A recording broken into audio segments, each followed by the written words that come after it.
it's like a love language now. You send all your friends like 20 TikToks in a row when I should have been asleep. But yeah, it's amazing you put the phone down at all. It's so many. I know. Again, with the identity crisis. Okay, it's okay. We can call me a Gen Xer. This is Shrinks and Giggles, your no BS guide to navigating the pitfalls of modern mental health.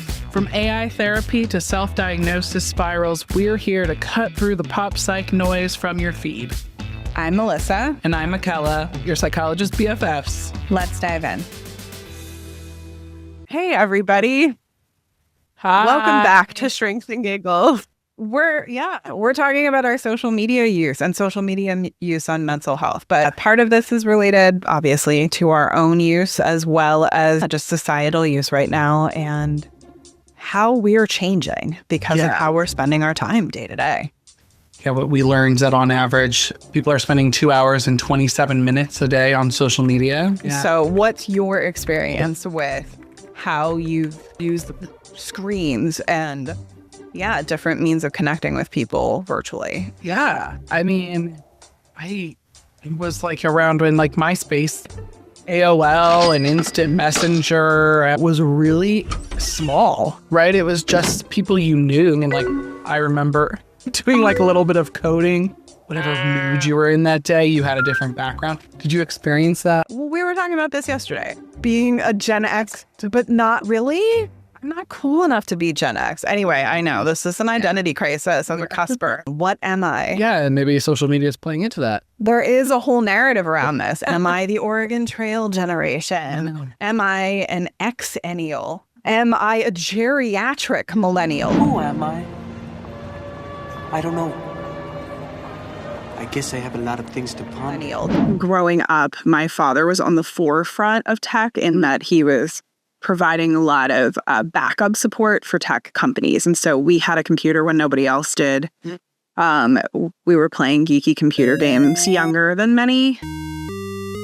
But yeah, and then I kind of remember the pre-AOL era, which a lot of people don't necessarily. So this really dates me. But what I think is interesting about pre-AOL is that there was actually some social media kind of platform-ish stuff that then kind of went by the wayside when AOL bought it and shut it down. Oh. Yeah, there was a company, I don't know the name of it, but there was like TNN and then it was like INN or something like that. And I mean, you could play games online with total strangers. And you had little avatars and you could like change your moods and things like that and interact with total strangers on the internet. Amazing. Super safe. Super safe. And you would talk to random people and then, have no guidance because latchkey kid. And heckle random people you've never met online. Yes. Well, we used to do that thing where you would log on. Oh my God, it was chat roulette. For those unfamiliar, Chat Roulette is a website that spontaneously connects you to a random stranger via video chat. The site works like this. Press start, and 3 seconds later, some 12-year-old Swedish girl is judging you.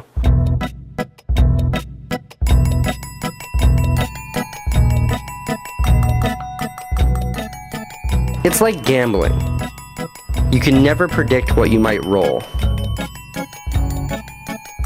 It was a way to explore. It was a way to connect. It was a way to see beyond your high school or what have you. Use that middle school. I don't know, something like that. But yeah. Well, even just to be like silly and pranking and like, if the internet's version of like a ding dong ditch or something that you're just like bothering these people, or like the phone where you pick up, you're like your refrigerator running. Right. And now we have a lot of very hyper vigilant parents because they were doing that. And now they're like, oh my God, what was I doing? You can only contact these 4 people ever. Right. So yeah, because the internet is vast. Yeah. And yet at the same time, it's being used now in a way that is so much potentially more deleterious to our mental health because there is less connection in a lot of ways. And yet the connectivity we have is with our immediate community. And I feel, with youth in particular, can be so undermining. But I mean, adults as well, the idea of like you're connecting to a community that is, very near and dear to your heart. And then, they're lashing out at you, Right. Yeah. for whatever that might be. Yeah. There's not a or criticism. bullying. Yeah, there's a lot of criticism. Yeah, there and bullying online. But the caveat here, I think the kind of a thing to pull from this is we're talking about ways to connect. And from a positive mental health standpoint, I would say that social media is providing that space. Like, it provides a space that if you go into the social media space and say, I would want to connect with this community, you have intention. That if you have intention that is different, assuming you can stick to it and actually actively communicate. Like, when they do studies on this, that's where mental health benefits are reaped with. And there is still, I know that maybe the younger generation is not on Facebook, but there is a lot of ways to connect with different parts of your community. And, you can find your people in a really niche way that sometimes feels a little bit safer. Facebook is not going to be as detrimental. The attention piece of TikTok, it's so fast. I think it's about conscious use. I think it can be a positive impact regardless of platform if you're consciously using it. So with TikTok, if you're consciously, and that one's tough with TikTok, but if you're going into TikTok and you're intentionally engaging in looking at videos that are related to something you want to know, then sure. Or how to do a craft or how to, hack something, whatever. Learning. I will say for my own use, TikTok has the best recipes. Oh, well, yeah, because I've tried recipes from Pinterest and TikTok. I'm always like, wow, that was delicious. I mean, they do use some more kind of unusual ingredients or something, or things you can get at the grocery store that you wouldn't think to maybe use that way. Well, you can literally type in anything. Hey guys, so I finally made the Sprite or 7-Up pie. So I tried to make the viral Oreo sushi, but I don't think I did it right. Nothing says home for the holidays like Mima's famous pizzle casserole. It's like a love language now. You send all your friends 20 TikToks in a row when I should have been asleep. But yeah, it's amazing you put the phone down at all. It's so many. I know. Again, with the identity crisis. Okay, it's okay. We can call me a Gen Xer. What are some of the negative impacts of social media from your standpoint? As a parent, well, my children don't use social media. Full stop. Why? Why? Why is that? I think that developmentally, it's hard for children to decipher without guidance how to use technology in a positive way. It's designed to be addictive, and you are reinforcing potentially a very narrow view of the world. If you're engaging in things like Insta or TikTok, I think it can, tunnel vision with an algorithm very quickly. And you can't discern when things go bad. You were talking about recipes, and if you start looking up recipes and put healthy or things like that, you start getting things in your algorithm that are about dieting, that are about, your relationship with food. And then the next day, if you are like, oh, I'm looking at, and it's a particular interest that maybe emphasizes physique unintentionally, and you mix those things together, suddenly you have an algorithm that's, feeding you a video that's like, I only eat 100 calories a day. Do I want my child watching that? Oh, hell no. No, because my frontal lobe is developed. And you can potentially back out of it. You can be like, ooh, I've headed into the dark zone. There's a ability to re-expose yourself to the same thing. If somebody says something bad about you in a social context online, it's there. Sure. Right. You can literally perpetually revisit it. Anytime you're feeling bad and you're like, what did that person say? You can go and look and revisit it over and over again. Whereas I do think our memory tends to be somewhat adaptive in trying to kind of soften things and allow us to learn, but without the same cutting edge over time. And I'm not saying that you may not go and read something and feel differently about it later, but at least you have that kind of natural cushion if you aren't using it in that way. So it can be really challenging to figure out a way to create something that works. And I'm a huge believer in creating a collaborative relationship and agreement with kids around social media. But I think they have to be asking for it. Mine hasn't. But two, I think that when they are, there needs to be a really clear understanding of the whys and wherefores of that. And, really a relationship and boundaries put in place to provide a healthier relationship with social media. Right. So, that can be limits on time. That can be, open passwords. I know a lot of teens, will create other accounts and things like that. So, it's also having an open conversation about that and why you would do that and what are the pulls there and, what are the things that you got to explore and do if you are getting more unfettered access. Because, it's quick and it's dark and it's not just social media then, it's other content that creates a space in how we view the world that is not about how you are interacting with the world and your own personal experience. While it's easy to get sucked into. I mean, how many millennial feeds were the Taylor Swift Eras tour for? How long did she do that? A year and a half? So, eventually I had to be like, okay, I've seen the entire thing. And most recently, the Backstreet Boys at the Sphere, right? There's all these, just the whole entire feed is out because you watch one thing. And so that's obviously not detrimental necessarily to my mental health. It's essentially fueling hyperfixation and hyperfocus. But the same information over and over again, which is actually considered to be brain damage for what it's worth. Yes. It's the perseveration word. Yes. So it does impact different parts of your brain and your functioning. I mean, we hear all the time, I was scrolling for hours and then I finally got to take a shower and then I got back into bed and I scrolled more and more and more and more. And yeah, it's an interesting thing. I mean, speaking again as an elder millennial, but for whatever reason this popped into my head, during 9/11, there was this whole thing about people were just glued to their televisions and they were watching information over and over and over again. Yeah. And whatever new information was coming out. And I mean, obviously we've experienced other iterations of that, particularly with social media, but, concern there was people were re-traumatizing themselves. They were perpetually re-experiencing the same neurological activation and really, just kind of reliving things and kind of adding a little bit more and being a little bit more traumatized. And, okay, I mean, if you start kind of heading down a path, even if it's just kind of subtle, and then you're exposing yourself to it over and over, I'm not going to say that the Eras tour is going to cause you PTSD. No. I know you love Taylor Swift. Your Netflix will do it. I mean, for people who are into true crime or, look up something, just even anecdotally, then you're being re-exposed to it over and over again. Even if you don't want to be, there's no real way to be stop showing me that. And I'm this is not good for my mental health. And we were talking about how everything's listening, your search history, and it's all interconnected. Right. It all remembers you. Going back to some of the statistics that we were looking at. So if you're spending 2 hours a day on social media, maybe a little bit more, maybe closer to 2.5, depending on the stats you're looking at.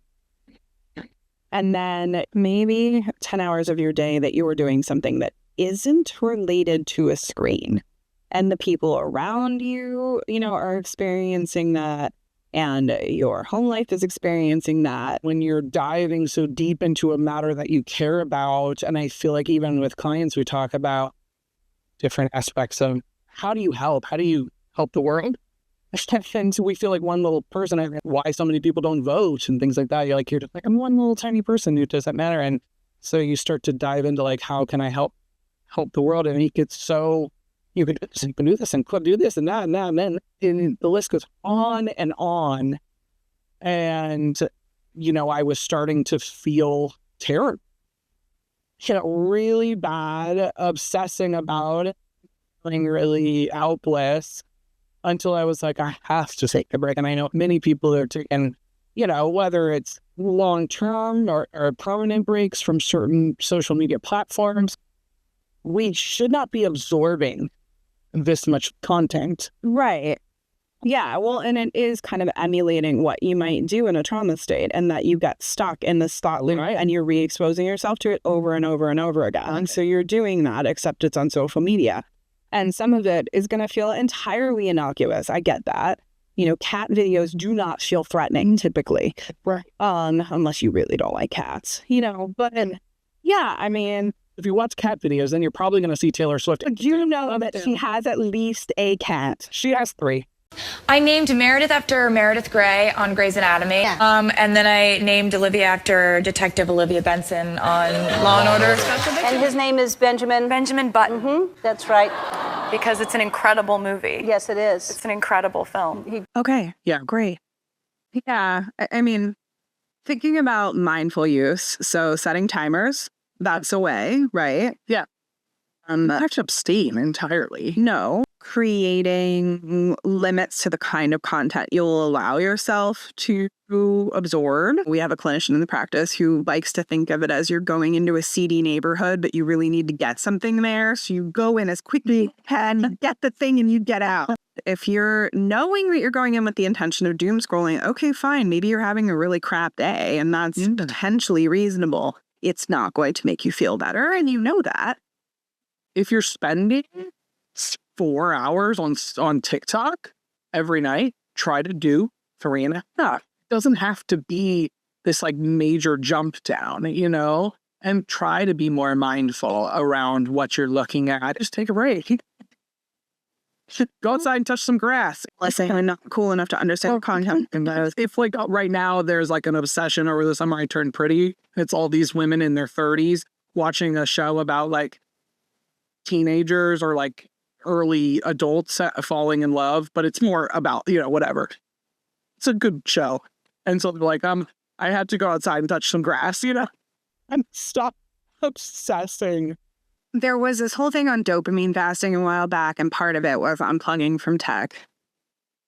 One research study that I was looking at was saying that when people abstain from the internet on their phones for 2 weeks, that 91% of them reported increased mood. Yeah. So, you know, there is something to be said for this is impacting us. And it is hard to use social media with intention.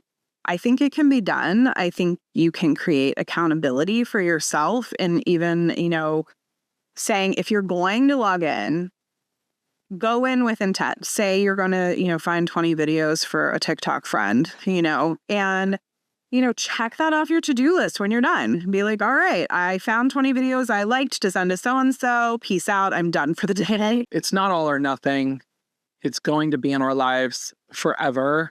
I mean, it's, you know, it's going to continue to grow and expand and do what it's going to do. So protect yourself. If you doom scroll or stuck in, you know, la la land and, you know, are just perpetually engaging in scrolling aimlessly, absorbing passively information that's being fed to you, you're losing touch with yourself. You're losing touch with trusting yourself, with feeling like you can do things and accomplish things.